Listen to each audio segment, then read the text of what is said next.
Hey folks, Kevin here. Well, this is a continuation of the work over on the new property. Pond systems down there doing pretty well, down in that direction down there. And today I'm going to see if I can get at least a hugelkultur pit dug that I can get this material in. And then I've got other material up there, an old fence and material there, another building on the other side of the stone wall there. But I just started a little while ago digging this pit. It's got to go much deeper and much bigger, and that's the old building there, what was left of it. I did have all the material laid out all around in here, and that way I was able to take off all the aluminum and galvanized metal roofing. You can see there's tree trunks in there. There was also some railroad ties up in there with creosote, so I don't want those going in the hole either. So the metal and the wood, that's fine. There's nails and screws holding things together here. We'll bury all that material, and we'll see just how much I can get done today. So here we go.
Okay, it's about quitting time here, and I got the pile, which was right there, into the hole.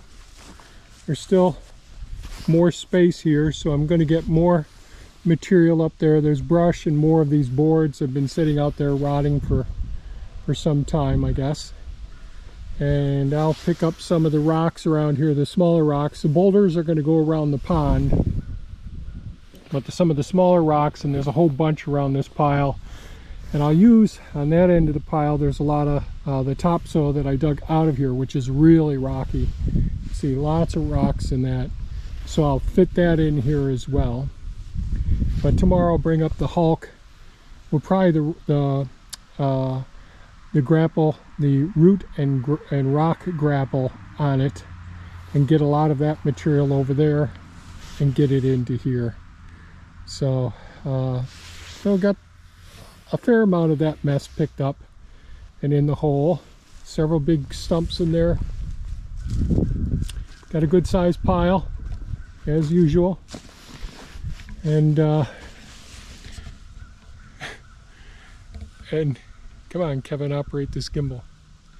So that's about it for today's video, folks. I hope you found it somewhat entertaining. Creating more soil, using more waste. Is there some trash in here? Oh, I did put our recyclable papers, no plastics or anything. I always put those in the Who culture pits as well. And so everything will break down eventually and go back to feeding Mother Nature. So that's it for today's video. Thanks so much for watching and have a great day. Bye-bye now.